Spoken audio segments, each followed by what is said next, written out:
والله يا بنات انا ندمت ان انا جبته البيت، بس جبته وتصرفت وانجزت الحمد لله.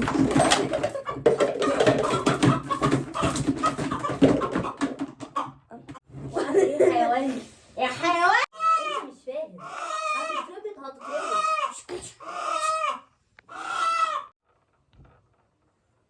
ده اهبل هيوريك الانسان. يلا وريني.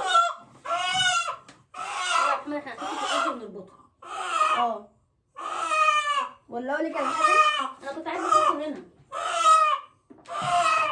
اخرس بقى. بس ست. بص لك ازاي. يا ماما امسكي البتاع. يا ماما لو جري مش هعرف نمسكه، ما يقولكيش الحبل ده ممكن يفك الحبل.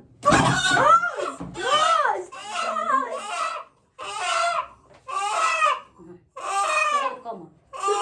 صوته وجع بص صوته وجع. شغل الكاميرا تاني. ما الكاميرا كل دي شغاله. بصي معذبينه يعني. انت كده مش بتربطيه، انت كده بتقتليه. بس اقعد بقى هنا. اسكت بقى. هيقعد. لا هيعملها. بيقول لي مش هعملها. بس كده.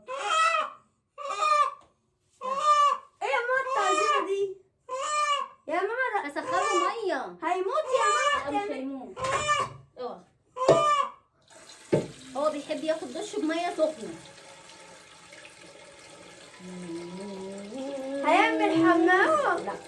لا ايه لا.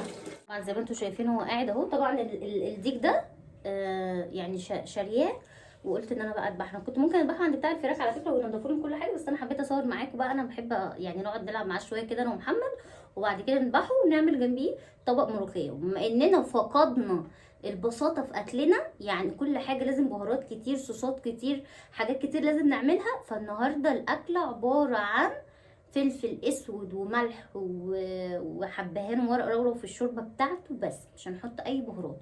هنعمل طبق ملوخيه، وعندي شويه رز كده بتوع محشي هحشي بيهم بتنجانتين، وطبق رز بالشعريه. وهنعمل اكله بقى عن طريق جدتك، اكله بسيطه خالص النهارده ان شاء الله هتعجبك.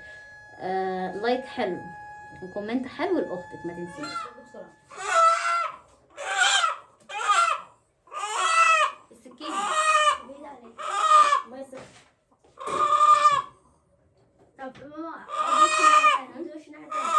ادوش ناحية تانية. يلا بينا. امسك لي رجلي. يلا امسكه. طب هات رجلك. ايوه هاتها كده. استنى اخلص هيموت. طب مش عارفه امسك رجله. امسك طيب. خد السكينه دي فوق بعدين. طب خلاص يا محمد هيبوظ الدنيا. طب هات رجلك. اهو يلا اهو. امسك جامد. امسك لي رقبته. حرك. يا واد امسك رقبتي يخرب بيتك. طب شد بسرعه وقوم عشان الترنج. انت مش عارفه تتعبني. امسك كويس يخرب بيتك.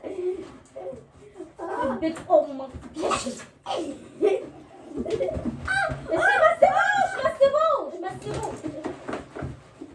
ما تسيبوش يخرب بيتك. الكيس ده ما ماتش. كده حللتيه. هات غطا الجت عشان يفرفر براحته.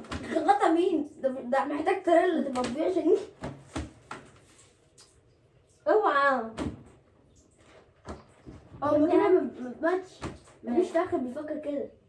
ده واقف في الكاميرا. ما ماتش.